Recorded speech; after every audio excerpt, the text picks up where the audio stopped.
Wilson Morales from Black TV. When I look at your characters, I see growth, and when it comes to Josha's character, it seems like he's on a path. He's more confident this particular season as it was, in the previous seasons. What more can you say? What's going to come up in season 3 that we should expect? Josha?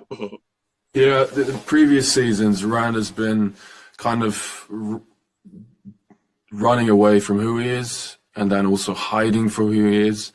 And this season, he's really standing up for who he is. Like the end of season 2, it was Moiraine who put the dragon up there, and I would say season 3, Rand is the one who would put that dragon up there.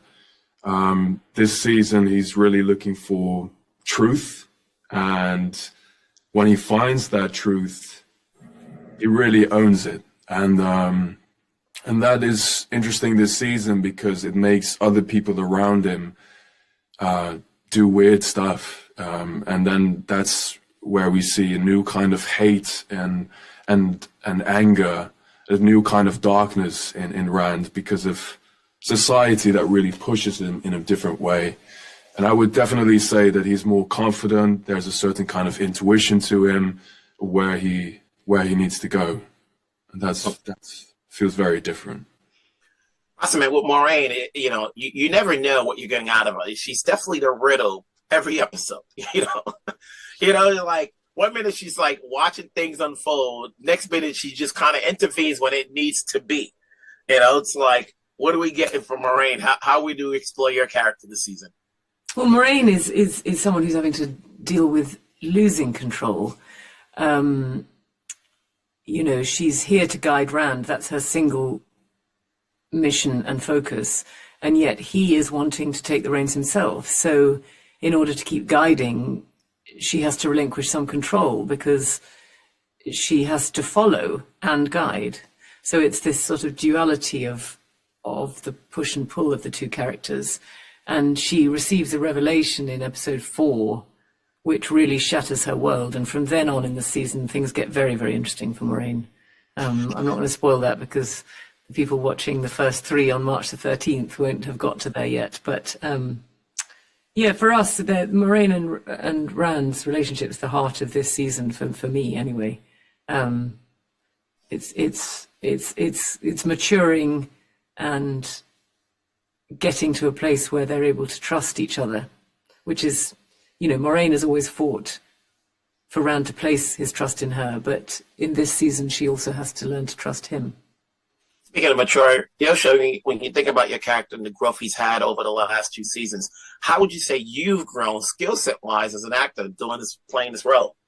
Oh, interesting. Well, we started some time ago, 2019, and I've learned some archery, I've learned horse riding, I've learned sword fighting, I've learned channeling. No, but also you put in loads of, you did a lot of new stuff in this season, didn't you? You had a lot of exploratory, yes, and it's creative journeys in this season. Yeah, I feel like this season is, like when I was reading the books, it wasn't really until book 3 or 4 that I thought the Wheel of Time found its form, but also Rand became way more interesting, just way more complex as a character. And there's a certain moment in episode 4 that really challenged me as an actor, and overall this whole season I really had to dive deep into Rand, and that also made me dive deep into myself in a way. I think this season I learned a lot from Rand because he learned me that this season is the people around it that show him his purpose. And because I was studying how that is with every character, I would also look into my own life, and that's how I learned a lot about myself as well as I was learning from Rand. And it goes even further than that. Like, it's hard to not spoil this, There's just a huge episode, and that's episode 4, where he has to go through his trial, a test, which shows that he is or not is the chosen one, kind of. And I look forward to seeing the rest of the episodes, but I have to say... Episode 4 is the big trippy one for both me and Rand, for Moiraine and Rand, and it's Robert Jordan at his most psychedelic, and Amazon were very brave in allowing us to do this episode like this, and it's kind of standalone in the season, and is something very unlike what we've seen. But I think when you have characters put to the sort of absolute test of their limits, and a clue to it is actually behind us here. I'm looking forward to seeing these episodes. But I do admit, you sold me on archery. So I'll let you guys go from there. It's good seeing you guys, and we'll talk down the road. Take care. Wilson Morales from Black Ajah TV. Obviously, when I think about your characters, I still have a hard time trying to pronounce their names, so I won't even go there. Me too. So when it comes to this particular season, Sophie, your character is seeing a lot of betrayal, and she has to be trusting with some characters. How much more can we explore from your character this season? She goes deep this season, like deep down. Yeah, this is like my favorite season so far. I get to do all sorts of things. She's in the fight. Yeah, exactly, for one. And I just, I think it will be surprising what comes next. But yeah, she's, I get to do a lot more things, a lot more acting-y and fighting things. So it was, and also I got to see lots of big group scenes, which I love because we've all become, friends over the years, and you get to sort of hang out with a lot of people all at once, and that's been really good. And I loved doing the fights with Kieran, the director. He's really good at shooting that stuff, and I felt kind of held while we were doing it, which is great. What about you, Daniel? Sorry, what was the question again? Just based on season 3? What can we get from your character this particular season? I think one of the most interesting things with Lan this season is sort of he's a bit more introspective, thinking about his life outside of just the mission, him and Moiraine. Obviously, they're very focused on Rand and what's going on with sort of the building corruption within him and seeing him sort of devolve a bit. But you're also going to see Lan, through meeting some newer characters, start to ask questions about his past, his history, his family, what he's left behind, if there is anything there, and moving forward, what that could look like. So if you read the books, there's quite an interesting journey forward for him. So this is where the start of the thoughts begin. Sophie, what's your character's path? Obviously, we're going to get to see more of the season, lineage, and so forth. Is it more or less to make sure that her position is secured so that her family is secured, or is it to make sure that there's basically peace all over? Yeah, peace all over, for sure. I mean, I think she's always looking at the whole rather than the individual, and it's to preserve what they have, and not for it to break apart.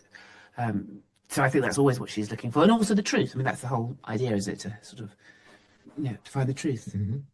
Now, each of you have done several projects over the years, but when you do on a series like this, obviously, as you mentioned earlier, there's bonding. How have you guys grown, in terms of working together for such a long time at this point, since 2019? You guys get to hang out after the set, or you guys are just here to work? Well, because I come and go. So I've always been a character that's there, then I'm doing other things, then I come back and film. And I can see from being the outside, just like how it was when we first started, and then I'll come back 6 months later, and these relationships are so powerful. There's so many, people have, really bonded. There's, all sorts of things have happened in the last few years, and people are also, because there's a young cast, you've watched them grow up. Sure. So yeah, that's wonderful, isn't it? It's a strange thing. It's like when you have those really good friends who, no matter how much time in between passes, when you see them, it feels like it was like a week ago. We go months, 6 months, a year sometimes without seeing each other, and we text, of course, and keep in touch. But we just see each other, and it's so easy because we've had 6 years of this now. This is our 6 years, so it's it's a serious thing. Looking forward to seeing where this season goes. Stay alive, so that way we can talk next season. Let's keep it going. I won't cheat and read the books. I'll talk to you guys down the road. Okay, bye. Thank you. Wilson Morales from Black Ajah TV. Donald, how much fun is Matt having this season? Every time you just never know when the comedy stops. Yeah, I think he's a crack merchant. I think he is like looking to have a good time.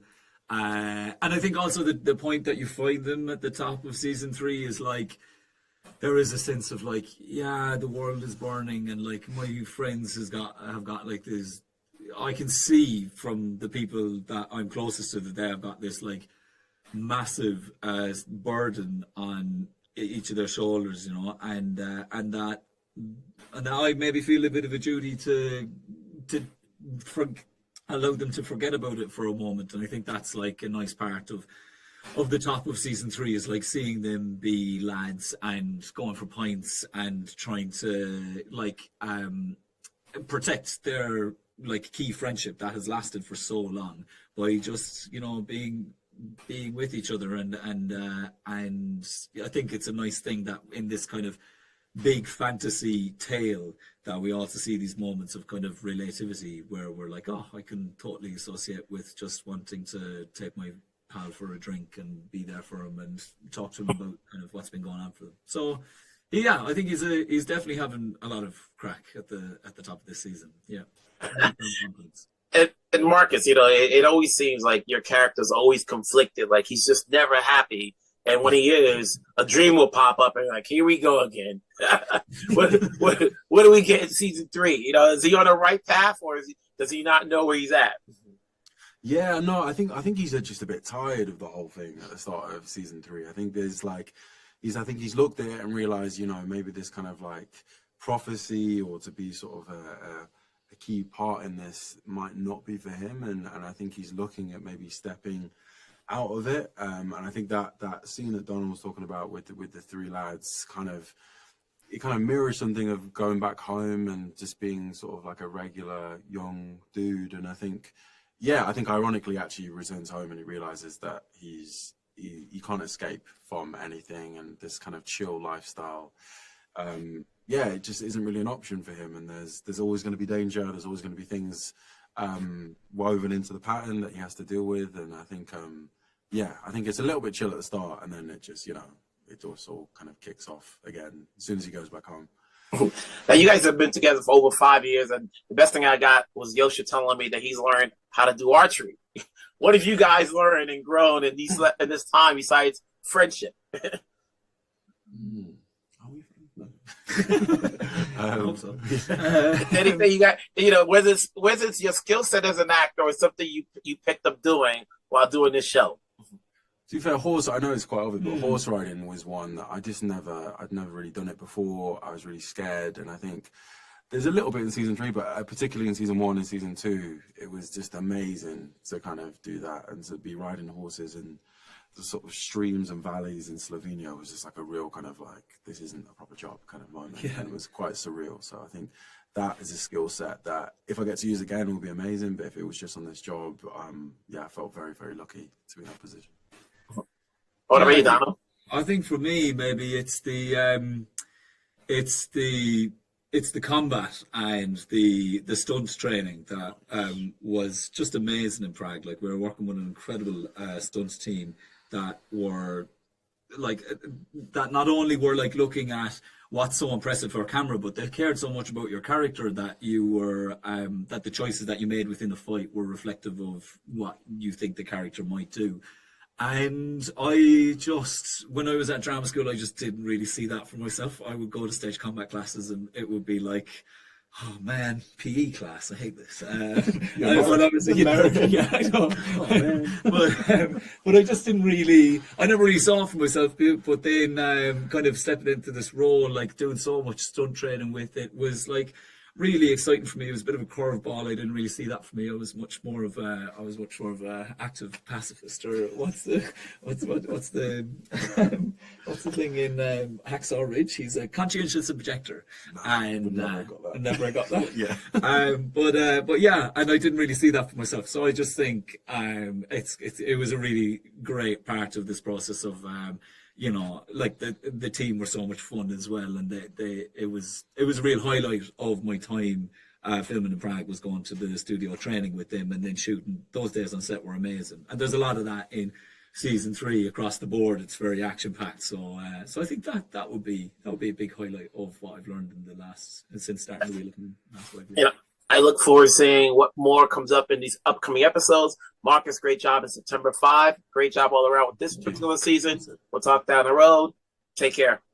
Thank you so much, man. Thank you, man. Wilson Morales from Black Film TV. Hello, folks. How's it going? Good, thank you. Good. So this coming in season, things take a turn. You know, without going into spoilers, I'll let you guys decide to tell me how far we're going to go with your characters this year. Ceara?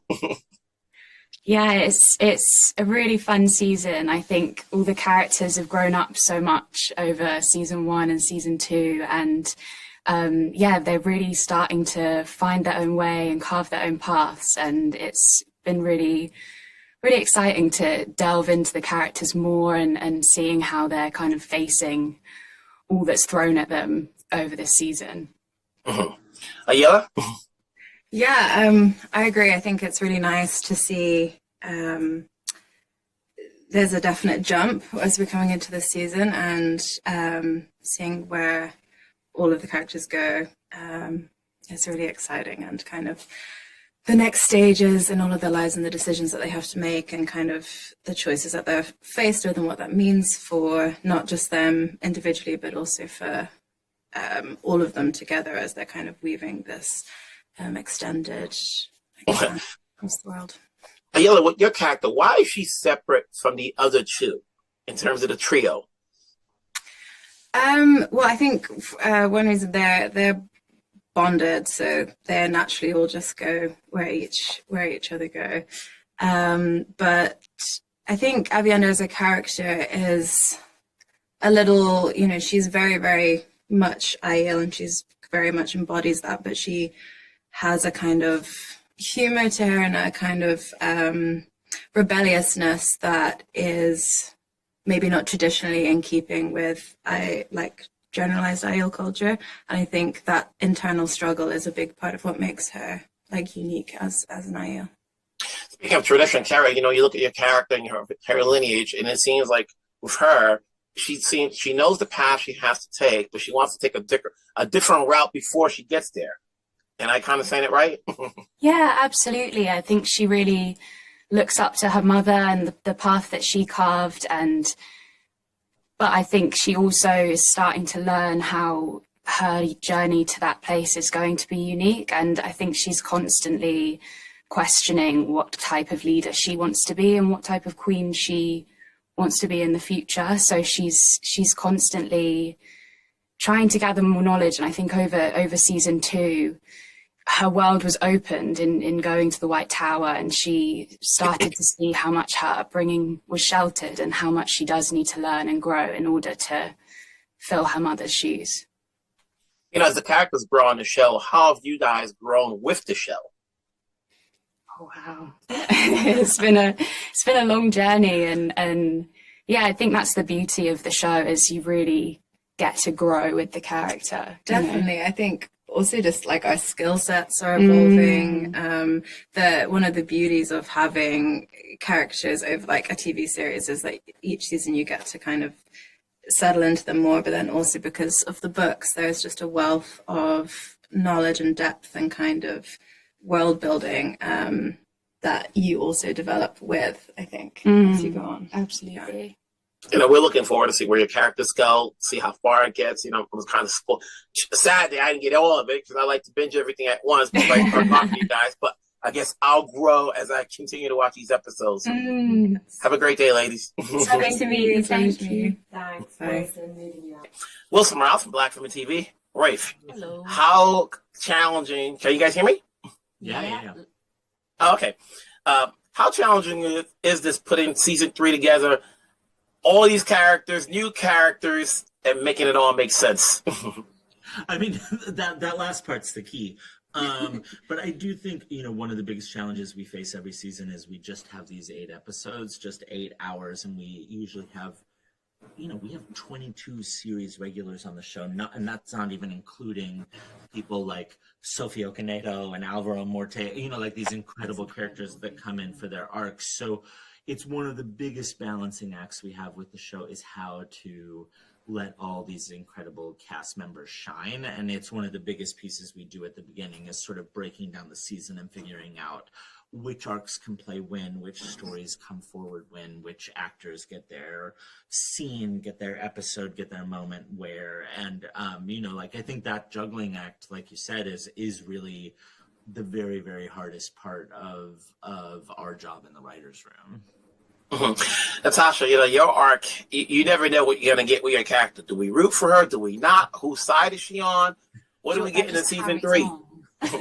And it carries on that way. I hope you're okay with that.